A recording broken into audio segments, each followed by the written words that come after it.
नमस्कार दोस्तों, SRH कहानियाँ में आप सभी का स्वागत है। हम एक नई सीरीज भगवत गीता की आप सभी के लिए लेकर आए हैं। इसमें भगवत गीता के सभी श्लोकों का हिंदी में समीक्षा सहित वर्णन करेंगे। अध्याय 2 सांख्य योग। भगवत गीता का दूसरा अध्याय सांख्य योग है। यह अध्याय भगवत गीता का सबसे महत्वपूर्ण अध्याय है क्योंकि इसमें भगवान श्री कृष्ण संपूर्ण गीता की शिक्षाओं को संग्रहित करते हैं। यह अध्याय पूरी गीता का सार है। सांख्य योग को 4 मुख्य विषयों में वर्गीकृत किया जा सकता है। नंबर 1, अर्जुन ने पूरी तरह से भगवान कृष्ण को आत्मसमर्पण किया और उन्हें अपने गुरु के रूप में स्वीकार किया। नंबर 2, सभी दुखों के मुख्य कारणों की व्याख्या जो स्वयं की वास्तविक प्रकृति की अज्ञानता है। नंबर 3, कर्म योग, अपने कर्मों के फलों से जुड़े बिना निस्वार्थ क्रिया का अनुशासन। नंबर 4, एक परिपूर्ण मनुष्य का विवरण जिसका मस्तिष्क स्थिर और एक इशारा है। अध्याय 2 श्लोक 1।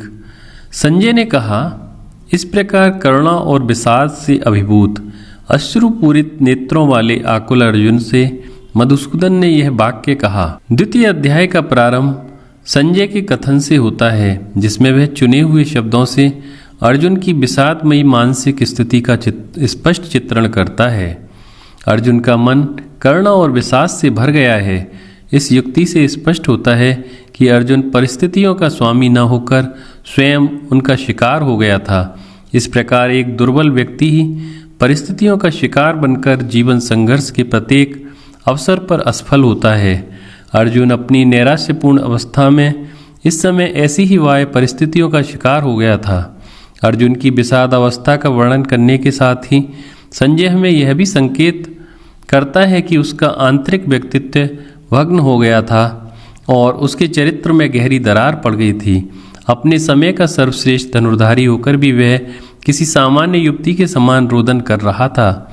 इस प्रकार करुणा और शोक से अभिभूत एवं अश्रु रहित रोदन करते हुए अर्जुन से मधुसूदन भगवान श्री कृष्ण ने निम्नलिखित वाक्य कहा। यहाँ यह उल्लेखनीय है कि अश्रु रहित रोदन का आधुनिक मनोविज्ञान मानसिक उद्विग्नता की चरम स्थिति मानता है। अध्याय 2 श्लोक 2। श्री भगवान ने कहा, हे अर्जुन, तुमको इस विषम स्थल में यह मोह कहाँ से उत्पन्न हुआ?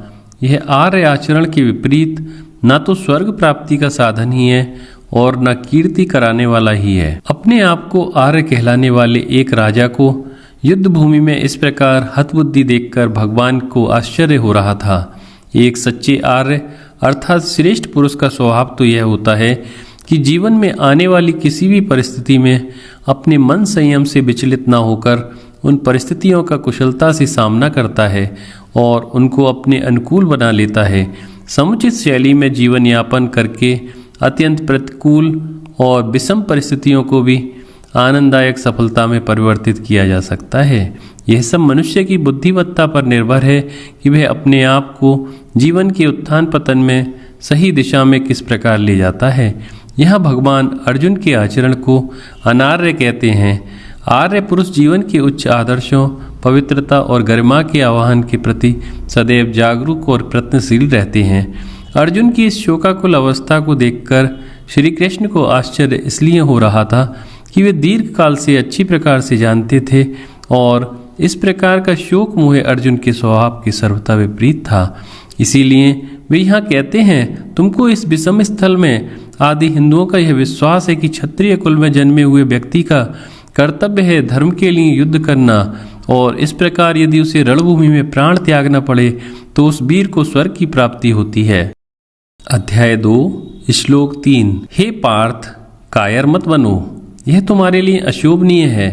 हे परम तप, हृदय की क्षुद्र दुर्बलता को त्याग कर खड़े हो जाओ। भगवान श्री कृष्ण जो अब तक मौन खड़े थे, अब प्रभावशाली शब्दों द्वारा शोकाकुल अर्जुन की कटु भर्त्सना करते हैं। उनके प्रत्येक शब्द का आघात कृपाण के समान तीक्ष्ण है जो किसी भी व्यक्ति को परास्त करने के लिए पर्याप्त है। क्लैब्य का अर्थ है नपुंसकता। यहाँ इस शब्द से तात्पर्य मन की उस स्थिति से है जिसमें व्यक्ति न तो एक पुरुष के समान परिस्थिति का सामना करने का साहस अपने में कर पाता है और न ही एक कोमल भावों वाली लज्जालु स्त्री के समान निराश होकर बैठा रह सकता है। आजकल की भाषा में किसी व्यक्ति के इस प्रकार के व्यवहार में उसके मित्र आश्चर्य प्रकट करते हुए कहते हैं कि यह आदमी स्त्री है या पुरुष। अर्जुन की भी स्थिति राज दरबार के उन नपुंसक व्यक्तियों के समान हो रही थी जो देखने में पुरुष जैसे होकर स्त्री वेश धारण करते थे। पुरुष के समान बोलते लेकिन मन में स्त्री जैसे भावुक होते, शरीर से समर्थ किंतु मन से दुर्बल रहते थे। अब तक श्री कृष्ण मौन थे, उनका गंभीर मौन अर्थपूर्ण था। अर्जुन मोहावस्था में युद्ध न करने का निर्णय लेकर अपने पक्ष में अनेक तर्क भी प्रस्तुत कर रहा था। श्री कृष्ण जानते थे कि पहले ऐसी स्थिति में अर्जुन का विरोध करना व्यर्थ था, परंतु अब उसके नेत्रों में अश्रु देखकर वे समझ गए कि उसका संभ्रम अपनी चरम सीमा पर पहुंच गया है। भक्ति परंपरा में यह सही विश्वास किया जाता है कि जब तक हम अपने को बुद्धिमान समझकर तर्क करते रहते हैं तब तक भगवान पूर्णतया मौन धारण किए हुए अनसुना करते रहते हैं, किंतु ज्ञान के अहंकार को त्याग कर और शक्तिभाव से विहल होकर अश्रुपूर्ति नेत्रों से उनकी शरण चले जाने पर करुणासागर भगवान अपने भक्त को अज्ञान के अंधकार से निकालकर ज्ञान के प्रकाश की ओर मार्गदर्शन करने के लिए उसके पास बिना बुलाए तुरंत पहुँचते हैं। इस भावनापूर्ण स्थिति में जीव को ईश्वर के मार्गदर्शन और सहायता की आवश्यकता होती है। ईश्वर की कृपा को प्राप्त कर भक्त का अंतःकरण निर्मल होकर आनंद से परिपूर्ण हो जाता है, जो स्वयं प्रकाश रूप चैतन्य के साक्षात अनुभव के लिए अत्यंत आवश्यक है। इस स्वीकृत तथ्य के अनुसार तथा जो भक्तों को भी अनुभव है, गीता में हम देखते हैं कि जैसे ही भगवान ने बोलना प्रारंभ किया वैसे ही विद्युत के समान उनके प्रज्वलित शब्द अर्जुन के मन पर पड़े, जिससे वह अपनी गलत धारणाओं के कारण अत्यंत लज्जित हुआ। सहानुभूति के कोमल शब्द अर्जुन के निराश मन को उत्साहित नहीं कर सकते थे, अतः व्यंग के अम्ल में डुबोए हुए तीक्ष्ण बाण के समान वचनों से अर्जुन को उत्तेजित करते हुए अंत में भगवान कहते हैं, उठो और कर्म करो। अध्याय 2 श्लोक 4। अर्जुन ने कहा, हे मधुसूदन, मैं रणभूमि में किस प्रकार भीष्म और द्रोण के साथ बाणों से युद्ध करूंगा। हे अरिसूदन, वे दोनों ही पूजनीय हैं। अर्जुन का लक्ष्य भ्रष्ट करने वाला कायरतापूर्ण तर्क किसी अविवेकी को ही उचित प्रतीत हो सकता है। अर्जुन के ये तर्क उस व्यक्ति के लिए अर्थ शून्य हैं जो मन के संयम को न खोकर परिस्थिति को ठीक प्रकार से समझता है। उसके लिए ऐसी परिस्थितियां कोई समस्या नहीं उत्पन्न करती। वास्तव में देखा जाए तो यह युद्ध दो व्यक्तियों के मध्य वैयक्तिक वैमनस्य के कारण नहीं हो रहा है। इस समय पांडव सैन्य से पृथक अर्जुन का कोई अस्तित्व नहीं है और न ही भीष्म और द्रोण पृथक अस्तित्व रखते हैं। वे कौरवों की सेना के ही अंग हैं। किन्हीं सिद्धांतों के कारण ही ये दोनों सेनाएं परस्पर युद्ध के लिए खड़ी हुई हैं। कौरव अधर्म की नीति को अपनाकर युद्ध के लिए तत्पर हैं, तो दूसरी ओर पांडव हिंदू शास्त्रों में प्रतिपादित धर्म नीति के लिए युद्धेच्छु हैं। धर्म के श्रेष्ठ पक्ष होने तथा दोनों सेनाओं द्वारा लोकमत की अभिव्यक्ति के कारण अर्जुन को व्यक्तिगत आदर या अनादर अनुभव करने का कोई अधिकार नहीं था और न ही उसे यह अधिकार था कि अधर्म के पक्षधरों में से किसी व्यक्ति विशेष को सम्मान या असम्मान देने के लिए वह आग्रह करे। इस दृष्टिकोण से संपूर्ण परिस्थिति को न देखकर अर्जुन स्वयं को एक पृथक व्यक्ति समझता है और उसी अहंकारपूर्ण दृष्टिकोण से संपूर्ण परिस्थिति को देखता है। अर्जुन अपने आप को द्रोण के शिष्य और भीष्म के पौत्र के रूप में देखता है, जबकि गुरु द्रोण और पिता में भीष्म भी अर्जुन को देख रहे थे, परंतु उनके मन में इस प्रकार का कोई भाव नहीं आता है, क्योंकि उन्होंने अपने व्यक्तित्व को भूलकर अपना संपूर्ण तादात्म्य कौरव पक्ष के साथ स्थापित कर लिया था।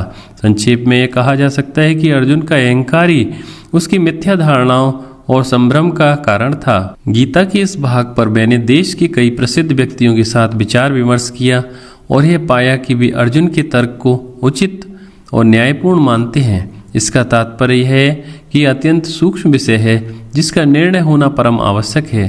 संभवतः व्यास जी ने यह विचार किया हो कि भावी पीढ़ियों के दिशा निर्देश के लिए इस गुत्थी को हिंदू तत्वज्ञान के द्वारा सुलझाया जाए। जितना ही अधिक होगा तादाद में छोटे से में परिचिन्न अहंकार के साथ ही हमारी उतनी ही अधिक समस्याएं और संभ्रम हमारे जीवन में आएंगे। जब यह अहम व्यापक होकर किसी सेना अर्थार्थ राष्ट्र अथवा युग के साथ तादाद में स्थापित करता है तो नैतिक दुर्बलता आदि का क्षय होने लगता है।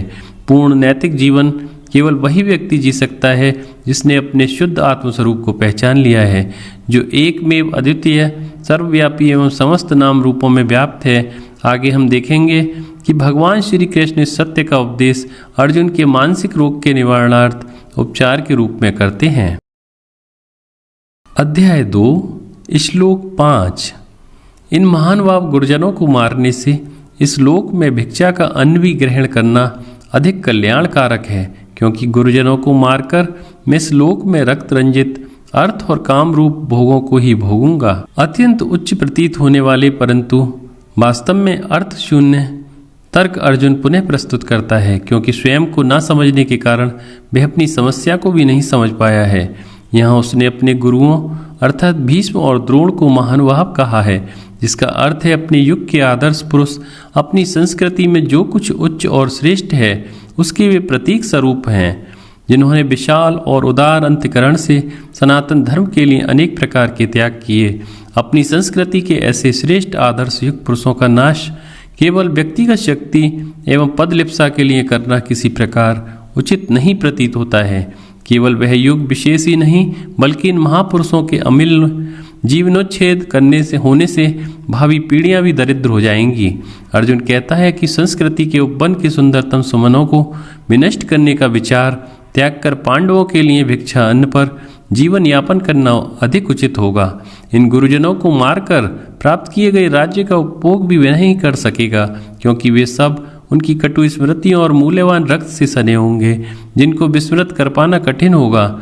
एक बार यदि हम परिस्थिति का त्रुटिपूर्ण आकलन कर लेते हैं तो भावनाओं के कारण हमारी बुद्धि पर आवरण पड़ जाता है और तब हम भी जीवन में अर्जुन के समान व्यवहार करने लगते हैं। इसका स्पष्ट संकेत व्यास जी द्वारा इस घटना में किए गए विस्तृत वर्णन में देखने को मिलता है। दोस्तों, इसी तरह की और वीडियोस के लिए आप हमारे YouTube चैनल SRH कहानियाँ सब्सक्राइब करें। वीडियो देखने के लिए बहुत बहुत धन्यवाद।